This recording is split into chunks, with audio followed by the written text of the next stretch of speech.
Saya mewakili Agung Podomoro Land. Kami sudah bergerak di bidang properti hampir 40 tahun. Sekarang proyek-proyek yang berada di Jakarta, di Bandung, tadi Pak Eka di Kerawang, kami ada di Medan, ada di Balikpapan, dan ada di Bali. Proyek kami ada landed house, ada high-rise building, ada shopping mall, ada perkantoran, dan ada juga banyak apartemen. Jadi dengan demikian kami bergerak di bidang memenuhi apa yang kita sebut untuk properti termasuk perhotelan. Thank you, Pak. Nico, would you like to? Thank you, John. Yeah. My name is Nico Po. Saya adalah CEO dari Pollux Properties. Pollux Properties bergerak di dalam bidang properti dan kita ini spesialisasi di dalam integrated super block. Beberapa proyek yang telah kami kembangkan antara lain adalah di Batam, kita mengembangkan mixed use super block 800.000 meter persegi. Di Cikarang kita mengembangkan Chatstone 300.000 meter persegi. Di Bekasi kita kembangkan Gangnam District 250.000 meter persegi. Dan juga di Jakarta kita mengembangkan proyek office building di sebelah Ritz-Carlton World Capital Tower 100.000 meter persegi, dan juga di Kerawang kita mengembangkan Teknopolis ini sebesar 3 juta meter persegi. Jadi spesialisasi kita adalah di mixed use integrated super block, dan menurut kita masih banyak sekali opportunity di Indonesia, terutama yang sudah Pak Eka jelaskan tadi, yaitu di Kerawang yang sangat mempunyai potensi yang sangat besar sekali, terutama untuk demand yang sangat besar ya untuk para millennials yang akan menjadi target utama di 10-15 tahun mendatang. Terima kasih. Thank you, Nico. Perkenalkan, nama saya Baron Respati. Saya adalah CEO dari MGM Group, Maju Gemilang Mandiri Group. Kami adalah perusahaan properti dari tahun 1996. Kami punya beberapa divisi. Yang pertama adalah divisi buying and renting under Multi Property Indojaya. Jadi kami membeli beberapa proyek juga, lalu yang kerjaan kami juga menyewakan. Jadi kami membeli beberapa proyek Bapak Ibu, terus kita sewakan. Kami juga ada agent under Era Prestige, kami fokus untuk menyediakan rumah di Menteng, solution untuk agent consultant rumah. 2 tahun yang lalu kami agent Era Prestige nomor 7 di Indonesia, tahun kemarin kami nomor 5 di Indonesia. Kami juga mempunyai lighting consultant under JR Plus dan kami memenangkan tender Hotel Jumeirah di Bali. Di developer side, kami mulai dari Depok, awalnya dibangun residential, Depok Alam Permai. Lalu kita membangun di Bekasi, kita juga ada membangun di Bintaro. Dan proyek kami yang terbaru adalah B-Residence, apartemen untuk pelajar di BSD. Dan kami ke depan akan meluncurkan proyek di Jakarta Selatan, the first low-rise apartment di Jakarta Selatan. Dan at the moment, kami adalah developer yang fokus kepada TOD, Transit Oriented Development. Terima kasih. My name is Handa Sulaiman. I am Vice Chairman of Cushman and Wakefield, which is a full house property consultant. I also spend a lot of time helping the city of Jakarta to become our dream city on behalf of Jakarta Property Institute. Jakarta Property Institute is a local think tank that we developed, we formed 2 years ago. then we have been, our members are developers in the city of Jakarta, mainly are developers and building owners located in the CBD. But the goal is communicating with the city officers, trying to make Jakarta into modern cities. We have assisted the city of Jakarta to be in the member of 100 resilient cities in the world, to enter into the program which is financed by Rockefeller Institute last year. And since last year, we have also facilitated assistance, technical assistance by the Center of Livable Cities of Singapore, who have assisted the Tianjin Eco City development and have also assisted some cities in India and Vietnam to be a modern cities. As we all know, Singapore is one of the most efficient cities in the world.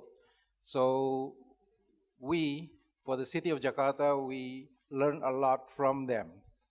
They learn from United Nations assistance about 30 years ago. So it is very beneficial for the city of Jakarta to get assistance from them. The retired people from URA for the city planning and from BCA, Building Construction Authority, we are using their experience to do what Singapore has done 30 years ago. We just this week alone, some professors from Singapore have trained Jakarta city officers on transportations. So we can learn from the experience from regional places. I guess that's my introduction. Thank you. Hi, my name is Jang, Rony, and I'm the CEO of AESLER International. We are an architecture firm specialized in super block planning, master planning, urban planning, and also a city and town planning. We are working closely with some developers to develop cities, to develop urban plannings, and to develop towers, building innovation. As we have some experience, 5 years experience in China, in Hubei, Wuhan. So our latest project is Technopolis, Karawang. As we can see that Karawang itself has so many potentials, as already mentioned with Pa Eka, that first it has a elevated toll and high-speed train and extension for the LRT. It's because the Karawang itself is a city with so many potential, so we believe that developing Karawang is the next step, that we hope to cater so many population with housings, commercial areas, as well a better living standard for Karawang to be a template for Indonesia's new future city. Thank you. Thank you for that introduction, everybody. My name is John Gamboa. I have approximately 15 years of commercial real estate experience, from lending to asset management to brokerage. I double majored from UC Berkeley, and currently I'm now the Director of Capital Markets and Investments here at Savills, Indonesia. Savills is one of the world's largest property consultant firms, and is very happy to be here in Indonesia. I myself am very personally happy to be part of this panel. Thank you, Pak Shoab and Pasashin. Very excited to be discussing this very large topic of future cities and public housing. And with that, I'd like to get started.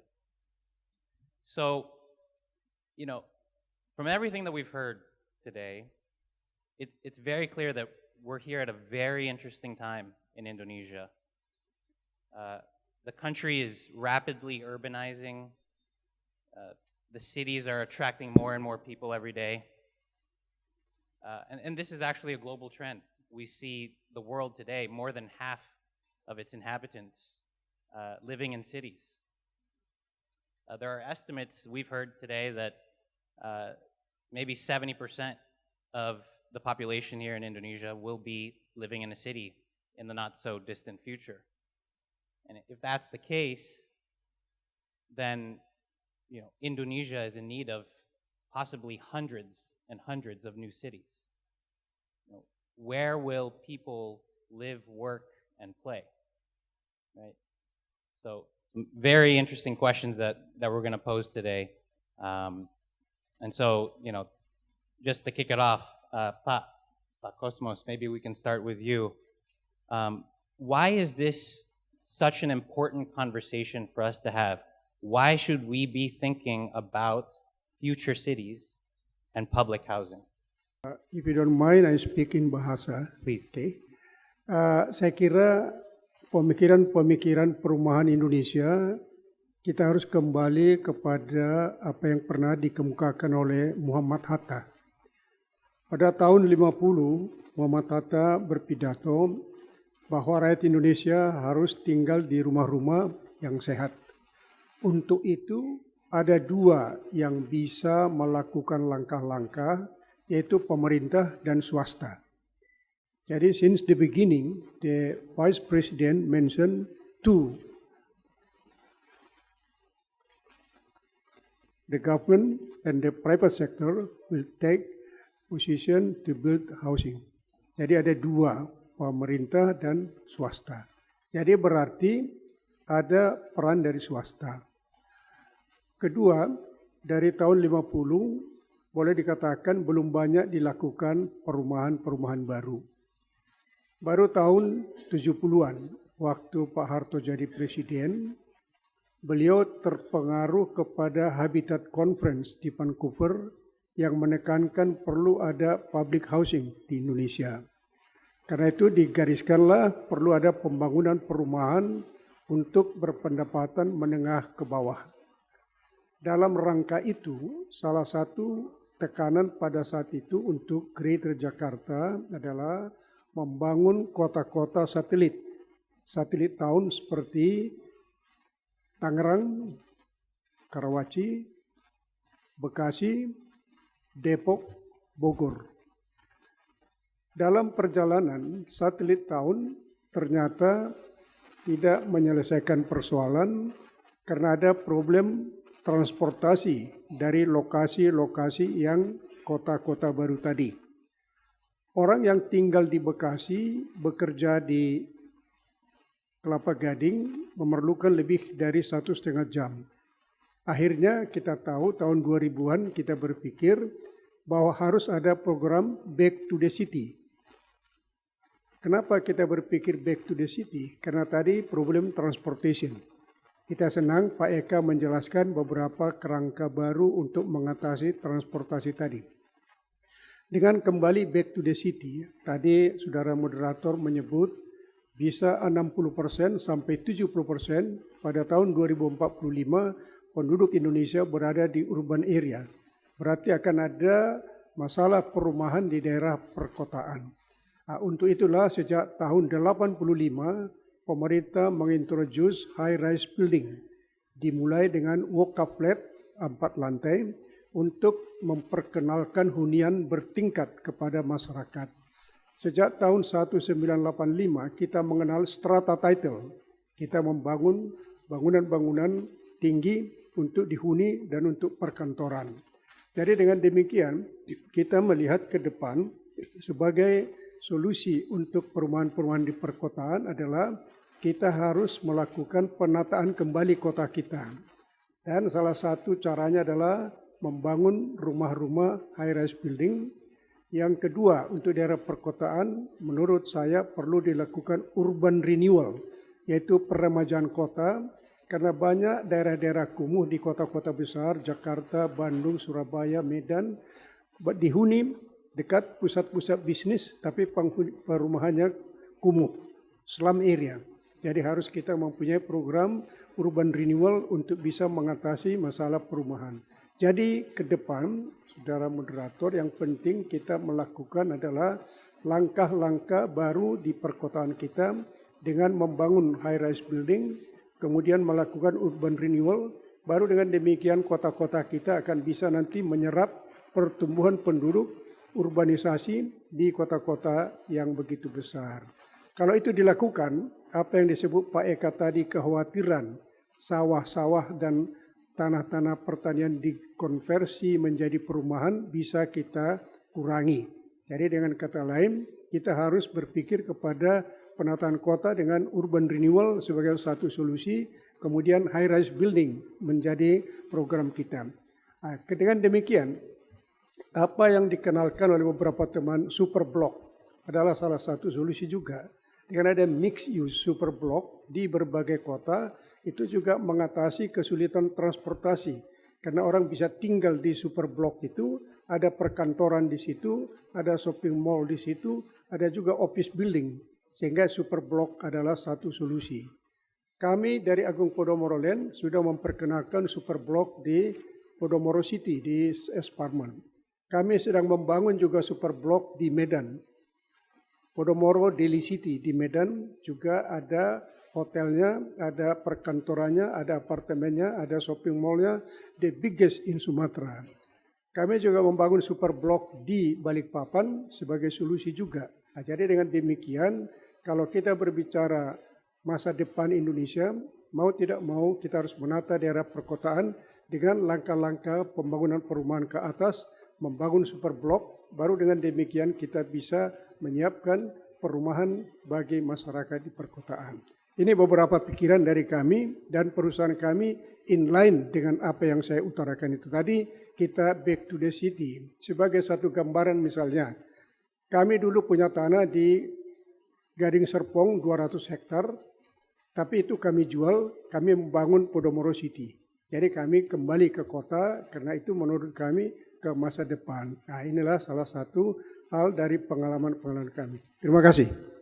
Thank you, Pak. Thank you for that answer. I'm sure, because it's such a large question, maybe someone else on the panel has some additional thoughts, may want to summarize and add to that. The question again was, why are we thinking about future cities and public housing now? Why is it such an important topic? Maybe Nico. Yeah, maybe I'd like to add a little bit to Cosmos' concept, yeah. I think in the next 15 years, Indonesia is going to be the 5th largest economy in the world. 15 years is not a very, very long time. 15 years is a time period for developing one integrated super block. And what Pak Cosmos said is that solution should be the very important criteria to ensure that in the next 15 years, we can compete well with our neighboring countries. To this problem, we have about 11 million backlog nationwide of housing backlog. Yeah? And this is a solution that all property developers need to help to address this problem. And we are at a situations where rapid urbanization and urban renewal is a phase that we can't deny. You know, this is a stage where the economy and the country is progressing, and if we do not have a solution, I think we would be faced with a lot of problems. So in my view, some of these solution comes up with how are we developing future projects that can really support the future. And our views is that there's no developments that we can develop without the most important basics of transport infrastructure. I think that is the key drivers for rapid development or ultra-fast development. I think today, Pak Eka has given a very exciting concept on transport infrastructure. Yeah? If I can re-mention that, Number one, Karawang would have an elevated toll, additional elevated toll at exit 47. Secondly, they would have an additional exit toll at kilometer 40. Thirdly, with the high-speed train from Jakarta to Bandung, it would be 20 minutes from Halim International Airport to Karawang. Just 20 minutes. And number 5, the double-track commuter lines, which now ends at Cikarang, is going to be extended in the near future to Karawang. In addition to that again, we would have the Kertajati Airport opening in 2019. So these major developments in transport infrastructure in Karawang areas, I think is a very good example of how can a city be developed very, very rapidly, through government's initiatives, which I believe is the right initiatives to build the transportation infrastructure first. Yeah. So with this transportation infrastructure already developed in the next 2 to 5 years, so the next question would be, what is the right development to be developed in those areas? As what we can see from what Microsoft has done, they bought a site in Arizona. They bought an empty site which is far from the city. Why did they do that? Because it's much better to develop on an empty areas where they develop it not ground up, they call it technology up. Because we cannot deny that today's trends, in the next 10 years, the big demand would come from the millennials. Millennials would be the key drivers of the property sectors. And the millennials have a very different mindset. I think mindset would be the key change in how people would buy properties.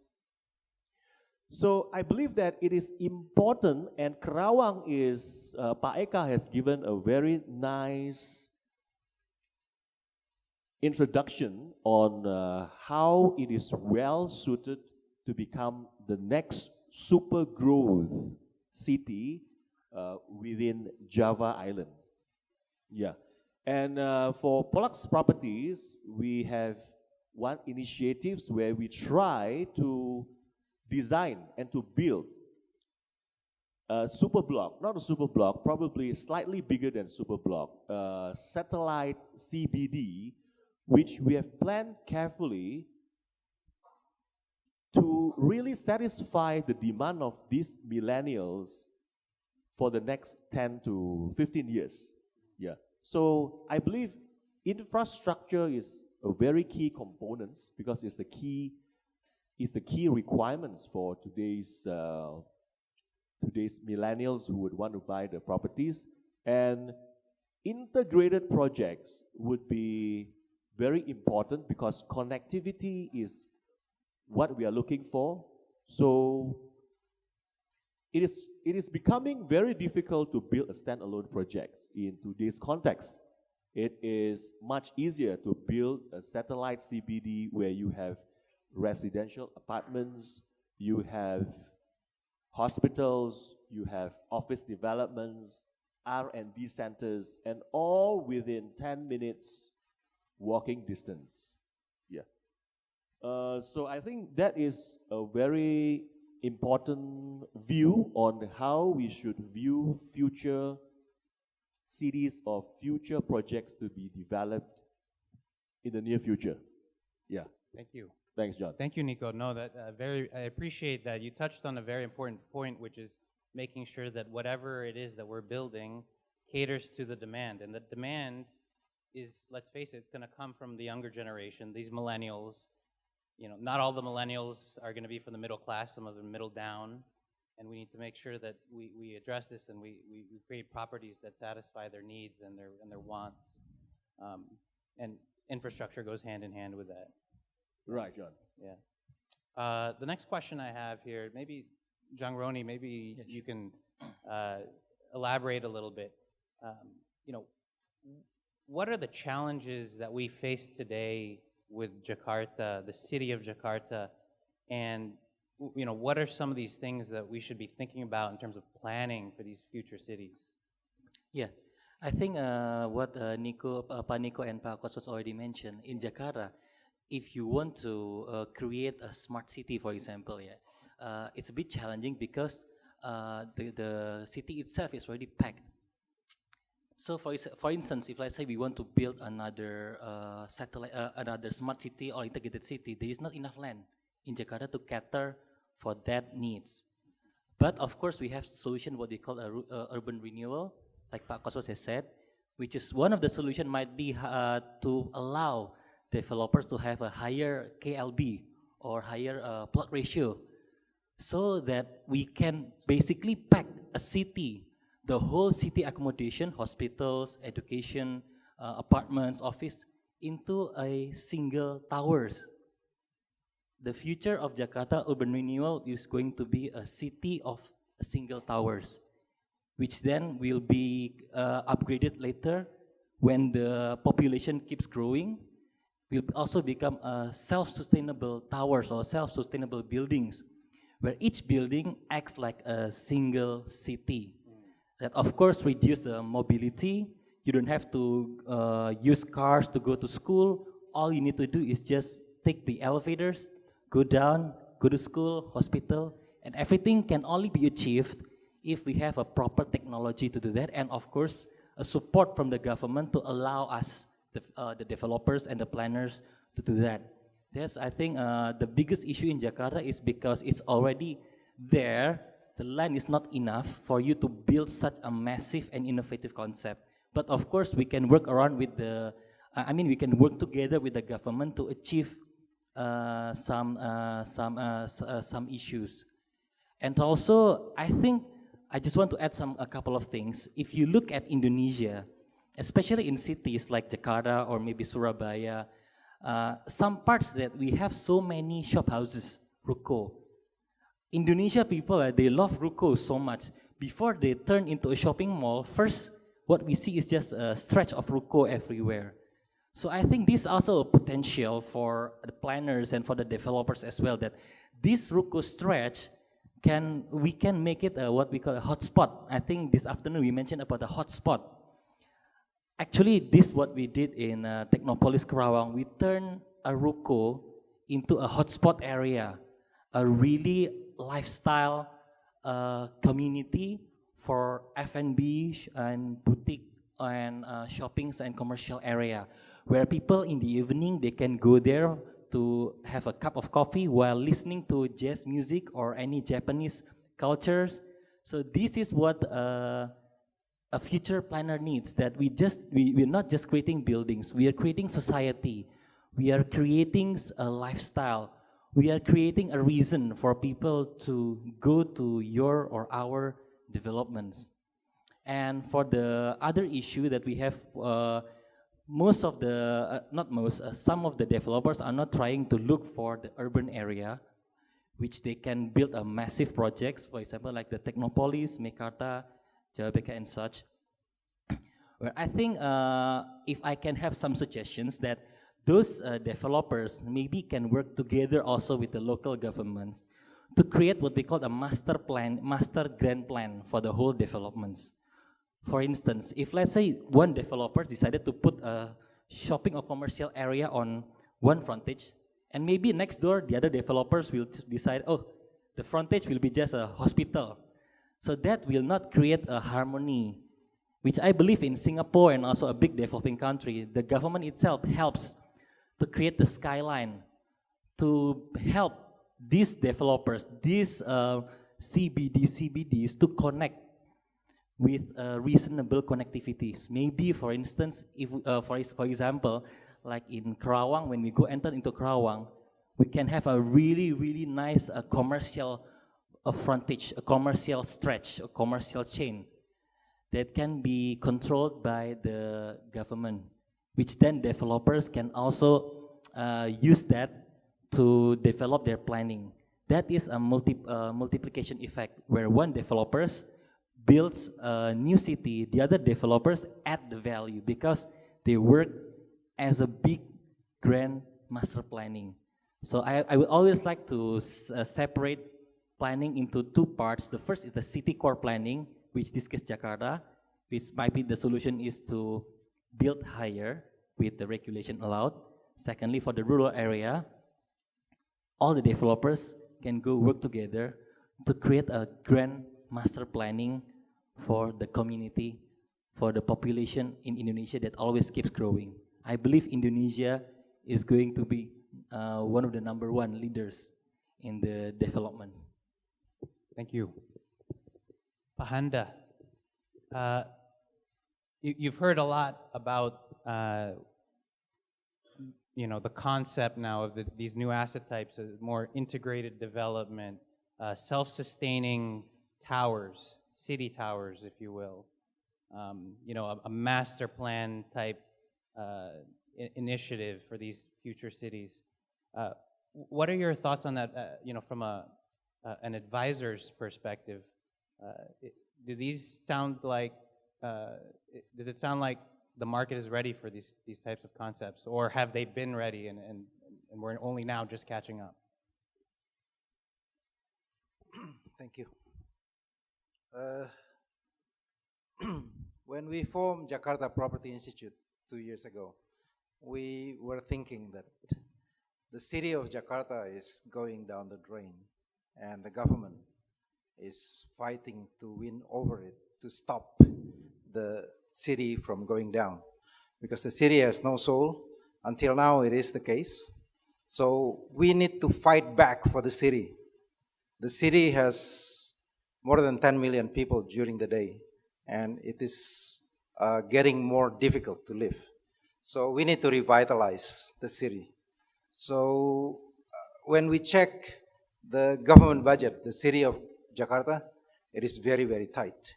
Even Anies and Sandi a couple of weeks ago said, we couldn't move because the budgets are 2/3 are going to the routine expense.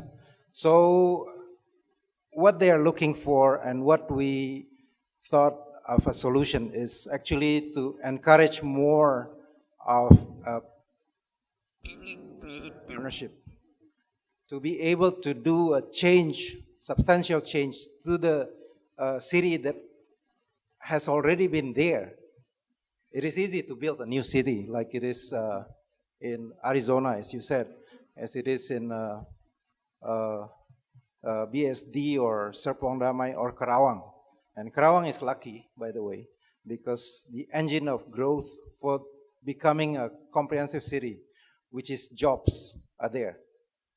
So the city of Jakarta has everything, but the infrastructure is just pathetically not sufficient.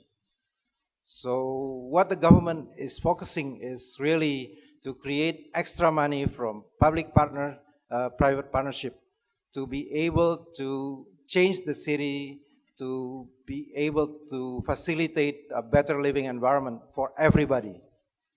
Let's begin for developers to build an urban renewal.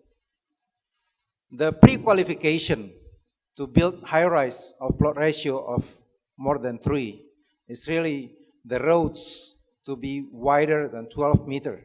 It is already stated in our regulations. But if you look for the city, in the city of Jakarta, the roads are mostly less than 9 meters. Only the major roads that are bigger. But all the other roads are very narrow. In the planning, they are big, but the city doesn't have money to buy for those land to make this the road what was planned. The planned wide road is there on the drawing board only. No money to pay to buy the land to enlarge the roads.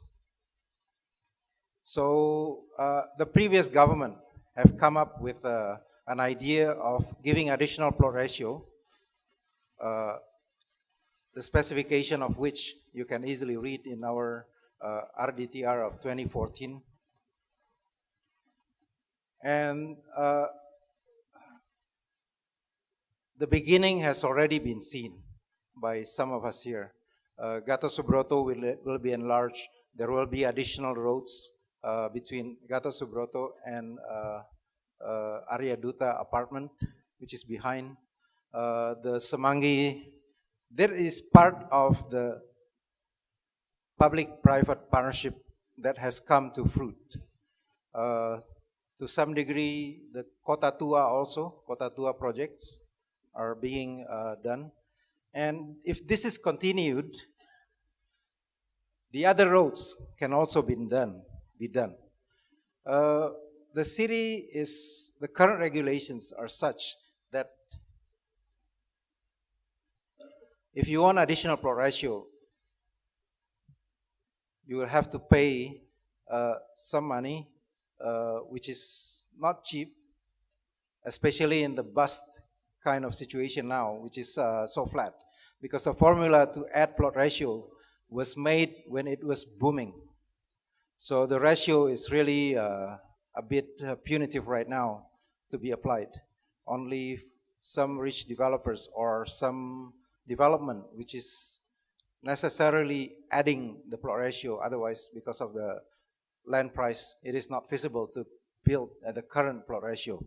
So plot ratio is something that the city government can sell for urban renewal, and they will continue doing it. We think that the ratio needs to be visited. The ratio needs to be flexible. It has to follow the cycle of the market. Inflation will command that the ratio might not go down because inflation is always positive. It's high inflationary country. And the cost of development will always go up. The other components that the city must visit, because it is an old city, is that the regulations to build high-rise are one of the strictest in the world, because we just take into account, during the last 5 years, we have revised our seismic code, which in effect increased the cost of construction, of high-rise construction, by at least 15–20%. And the rental of those buildings are not going up by 15–20%. We have also introduced fire regulations that every 20 floors you must have one refuge floor. That is automatically increased 5% of the cost of construction. So all those adding, in addition to the minor regulations, for example, you need more fire staircase when you reach a floor area of more than 1,800 square meter. All those are adding into the cost of construction of high-rise. So what becomes of that is really the city becomes expensive. Mm-hmm. The construction cost is expensive. So we need to address that. It goes down when you really want to make the housing for MBR, we call it, masyarakat berekonomi rendah. The cost of construction is not low. So we need to make friendlier regulations to be able to build reasonably for MBR, for masyarakat berekonomi rendah. There goes the low-cost housing, which is also needs to be addressed by the city. Thank you, Pak Handa. Okay. Thank you. I would like to come back to Pak Cosmas regarding government partnerships and public housing and such. But before I go there, I'd like to give Baron an opportunity to add to any of this. You know, we've heard a lot. In your mind, what makes for a vibrant city? economically, socially. Is there anything you'd like to add to that? Yeah, just to add, at the moment, to improve, to attract global talent, what's happening at the moment is that if students want to go to campus, they need to travel 1 hour to go to campus and 1 hour. If you calculate that total a year, they have 2 months in the car. Basically, if you calculate 1 hour, go front and go back, and then you calculate it a year, that's 2 months. So that's inefficient. So we as the MGM group, we want to provide a solution as to make apartment located near to the campus area. And then two, they also problem Wi-Fi technology solution because we want to make them a global talent. So we need to provide them with the solution of Wi-Fi everywhere. And then they also have a problem of transportation nearby, so we give them a solution. So what I'm trying to add is that, yes, we know that sales are not easy, but we at the MGM group, we focus on 3 solutions. One is the transit-oriented development, so we make the project closer to the workplace or closer to the campus area. Second, we focus on the creative solutions. So at the MGM group, we have one project where we combine housing, apartment, and hotels at the one concept. We call it Casamara. Casamara is a project for businessmen because the problem is that, okay, at the moment, people like a businessman need to handle difficult problems like security. I have one customer, he live in Pondok Indah, 800 square meter, have 4 security staff. That times 3 million, that's already inefficient. For security guard, one is 3 million, for 60 million. There also problem of house staff, come and go, who you trust, your house staff and everything. But we as a developer, we need to give a solution for that because at the moment, nobody is thinking about that. So at the Casamara project, we provide them with a concierge service. We work with Savills also. We provide with better properties in how to give a creative solution to give more to the customers. So I think in the future, property developers need to give more location near to the project and then more creative solution for the customers. I think that's Thank what I you for want that to answer. That's actually touching upon what Nico was saying earlier about integrated development and making sure that the consumers have what they need at their fingertips. Yeah. Maybe just to add also a little bit, I think Pak Handa mentioned a very important issue. Living in Jakarta is very, very expensive. And land price in Jakarta is getting extremely expensive. In today's situations, we are faced with one very big problems. In the next 10 years, all these millennials who would want to buy apartments would have one super big issues: affordability. I think affordability issues is the main key issues that has to be addressed by the industry players. Yeah, I think solution is also a very important issue, and I believe that if my take on the real estate industry of, especially in the Java Island, we have a backlog of 11 million housing units, nationwide. If we look at Java, maybe we look about 50%. We have 5 million backlog today. So I believe the only solution that we need to address is basically, number one, to build vertical satellite CBD, and the best growth, I I would foresee is not in Jakarta. I would foresee is outside of Jakarta. I think this is in line with the government's initiative of infrastructure building. I think that has been the main key agenda of the government. They're building toll roads everywhere, new transport infrastructure everywhere.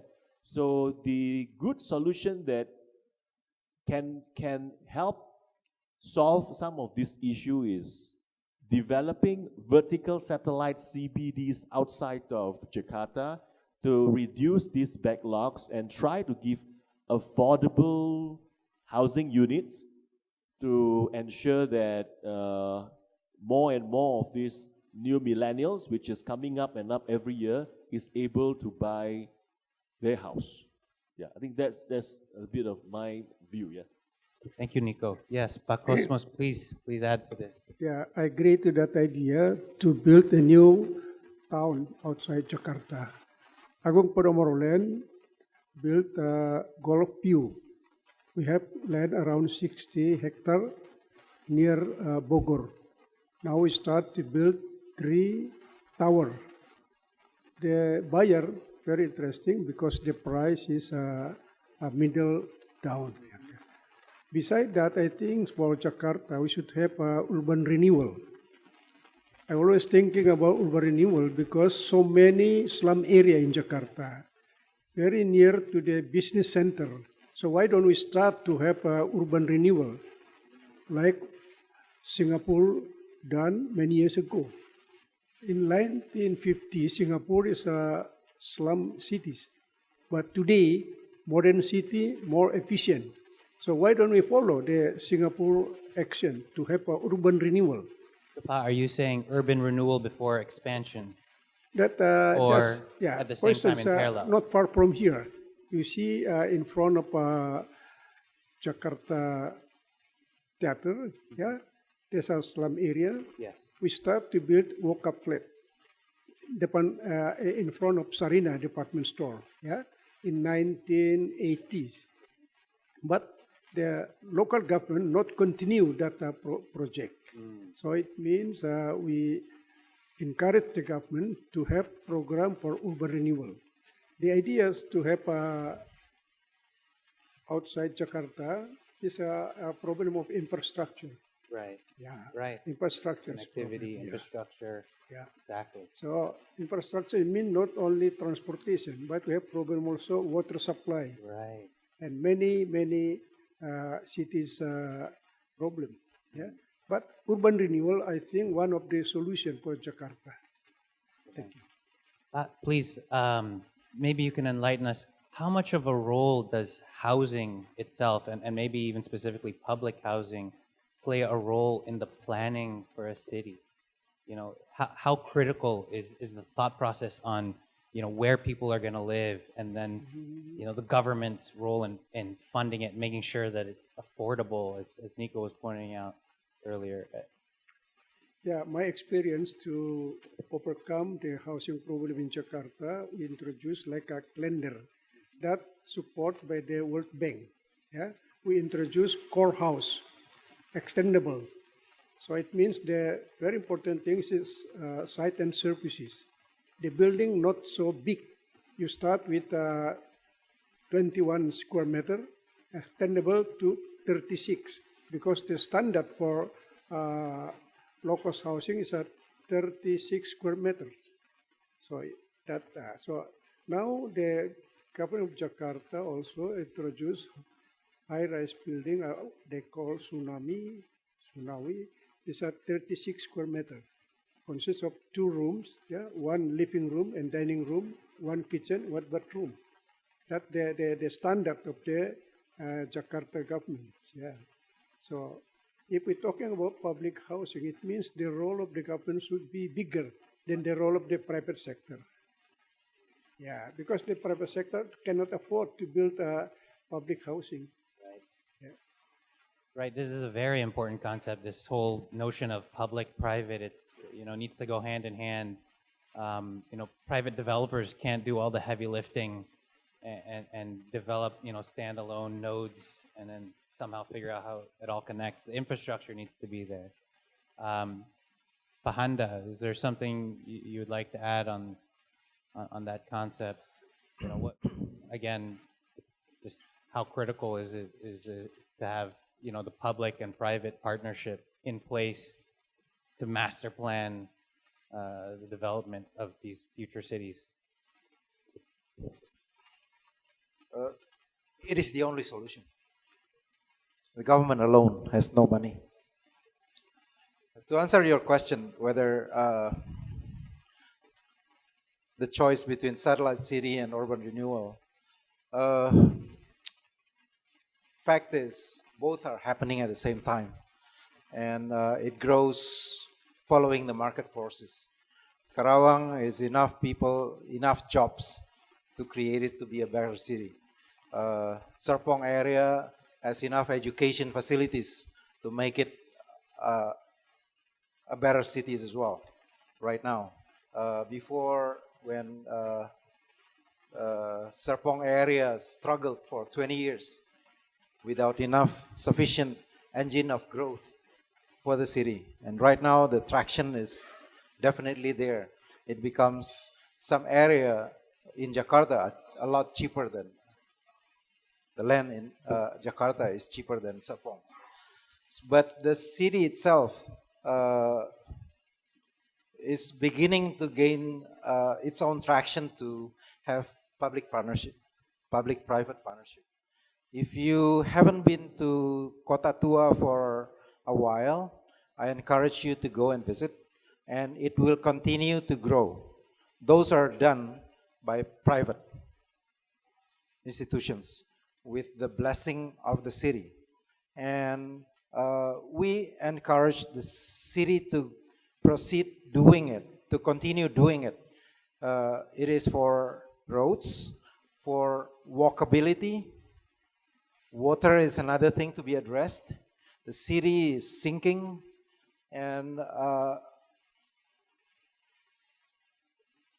the environment ministry are talking about dewatering for basement, whereas they don't really address that the housings are still pumping water from underneath.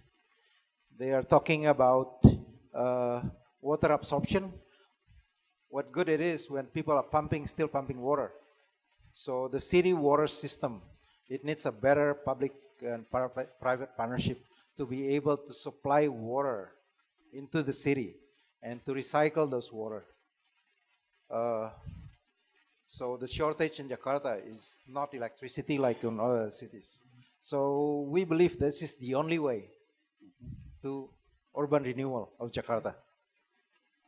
But just to add a little bit, from Handa's very exciting views on, is it building a satellite city or is it urban renewal? With one focus to provide a solution to what is happening today. But I think my take is that to do an urban renewal, it would take too long and it would be too difficult. And my take is that the best approach would be to develop a satellite city or satellite CBD to ease population growth within Jakarta and try to have more people working out of Jakarta. I think one example, Pak Cosmas said, Podomoro Golf View is one very good example. I think with Lipo, they have implemented Mekarta as the solution to Jakarta's problem. And I think Pak Eka has also provided real good plans on the right solution to ease all this problem by way of relocating or creating a new satellite city where all the transport infrastructure is there and transport infrastructure such as the high-speed train is able to transport approximately about 400,000 people every day. So can you imagine if, let's say, the Jakarta population is reduced by 2 to 3 million, I think I think it would be a much more bearable in terms of traffic jams, in terms of the sewage lines, and in terms of all the resources that Jakarta really needs to add up. Yeah. So my take is that building satellite city would be the right solution. Adds up with urban renewal. I think it's a good complementing efforts. Excuse me, I raise question to you.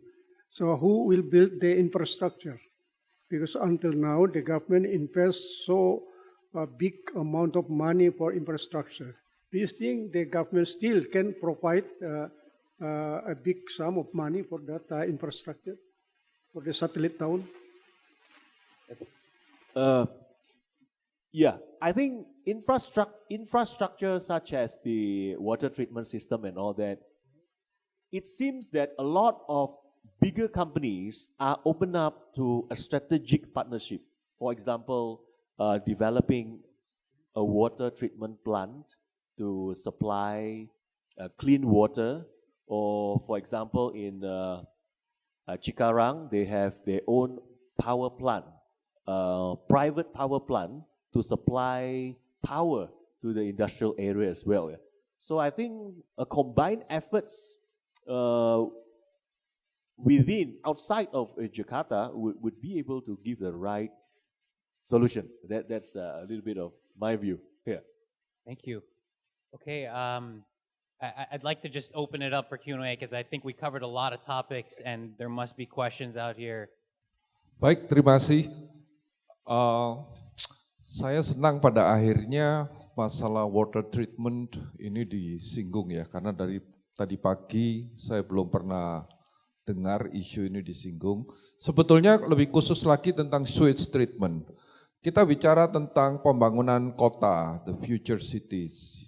Ya, tapi saya tidak tahu regulasi di Indonesia bagaimana. Yang jelas apakah para developer ini waktu membangun kota baru itu memang menyediakan saluran khusus untuk sewage atau masih menumpang di saluran air hujan sehingga got-got kita ini menjadi sewage treatment, the gigantic sewage treatment. Karena saya rasa di kota-kota modern seperti Singapura itu pasti mereka punya dua saluran. Yang pertama untuk air hujan, ya, yang kita bisa lihat, sehingga kenapa got-got di Singapura itu tidak ada yang bau, karena memang yang masuk hanya air hujan. Dan lalu mereka juga punya saluran untuk limbah rumah tangga, sewage treatment begitu. Saya tidak tahu regulasi di Indonesia apakah mengharuskan para developer kota baru membuat sewage treatment, kalaupun tidak diharuskan, apakah para developer mau berinisiatif untuk membuat kota baru yang mempunyai separate sewage treatment, walaupun itu tentu akan menambah biaya, ya kita pasti tahu, tapi saya rasa the future city harusnya got-nya itu ya harus bersih, begitu. Terima kasih. Thank you, Pak. That's a problem for us too, sewage treatment. While I cannot say much about new cities, but we as a developer in the central Jakarta area also face the problem. Sewage treatment in the South Jakarta area itu they have three problems, Pak.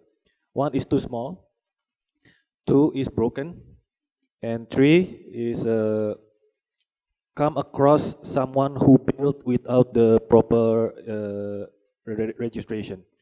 So at least we also face the problem. We in the MGM group contribute. Actually, that is a budget from the administration of Jakarta, but we at least contribute some to fix because some is already broken, but cannot be used. So in the area create flood. So it's like that for maybe 5-10 years. So now we come and fix it with our own budget, and we hope we also agree with the plot ratio. I think that needs to be higher, especially in Jakarta, to maybe help also fix the sewage treatment. That's at least what we contribute. Kita berpengalaman water recycle aja pengaturannya belum begitu mantap. Beberapa apartemen kita mencoba melakukan water recycle itu juga oleh Pemda, ada yang boleh, ada yang tidak juga. Jadi memang perlu ada pengaturan lebih jelas mengenai sewage ini, karena di kota lama seperti Jakarta memang tidak mudah. Tapi kalau baru, andai kata Pemda mengharuskan, menurut saya para pengembang akan mengikuti. Jadi tergantung kepada misalnya Pemda Kerawang, kalau ada new housing complex harus mengikuti pola itu, menurut saya itu satu aturan yang baik untuk kita laksanakan, karena jangka panjang akan menyelesaikan banyak masalah. Jakarta misalnya dekat kita sini, Setiabudi dicoba dia lakukan untuk water treatment itu, tapi sering-sering juga belum berfungsi secara baik. Jadi hal-hal ini menurut saya satu topik one day perlu kita bicarakan lebih mendalam, Pak. Topik yang diajukan terakhir ini. Terima kasih. Thank you, Pak. We have another question here in the front. It's a very interesting subject that you are talking about, the future city and also the issue of sewage treatment, rainwater harvesting and things like that. I just want to share two things with you from my own experience of the city I come from in India. It's known as Coimbatore. It's down south of Chennai. In 2004, I set up my first sewage treatment plant in one of my retirement communities. And every single community that we developed thereafter has a sewage treatment plant. And the waters E. coli is measured, the recycled waters E. coli is measured every month and then put up on the notice board. 1. 2. In our city, if you don't put up sewage treatment plant, even in an apartment complex, they will not give you the permission. Now they've made the rules so stringent that in one of the apartment blocks that I've built, we had to put a sewage treatment plant, not horizontal, but vertical. The technology is available today. Even in a smaller space, you can put up a sewage treatment plant that houses about 62 flats, apartments. Third point I want to tell you. In my city, rainwater harvesting is compulsory. If you do not harvest the rainwater, you can be penalized. So we are very careful about how to get the millions of liters of water and take it to the aquifer, that is the bore wells or other places, and put it down the earth. So we save water for the garden and the landscaped area by using the reused recycled water, and we save water from the rainwater for drinking purposes or gardening purposes. And the third thing I want to tell you is that between the two things, sir, one is your future city and your the smart city. In India, we have got 20 smart cities nominated by the government, and ours is also one of them. And there is a total public-private partnership in making this city. My city is as old, maybe older than very thickly populated, and it's very difficult. Retrofitting of an existing city to make it smart or future is very, very difficult. But creating a new city like many of you are doing outside what I saw, it's easy for you to make it into a smart city. What we have done in our city, because I'm part of the same panel, is that we have taken only 4 things for the existing city to be made smart. 1, garbage. Solid waste management, that's what I'm talking about. 2, water supply. 25/7 to every single house within the city. 3, power, electricity and saving of power. 4, basic health care, especially for women and children. These are the 4 things that we say, if you can achieve it, the city has become smart. And not too many other things, because the futuristic city, the new cities can develop. The existing city, I'm afraid, cannot develop, sir. Thank you for those comments. I think that pretty much wraps up our panel. We've touched on a number of very important points and considerations, as we look forward into developing cities and transforming our existing cities into smart cities. Hopefully all of you have taken something away, and this only begins the dialogue from this point forward. So I'd like to thank everyone on the panel. Thank you, Pa, everybody. Great job. And thank you all for joining us and listening in, participating. Thank you. Thank you so much, ladies and gentlemen. Please give a big round of applause for our moderator, John, for doing such a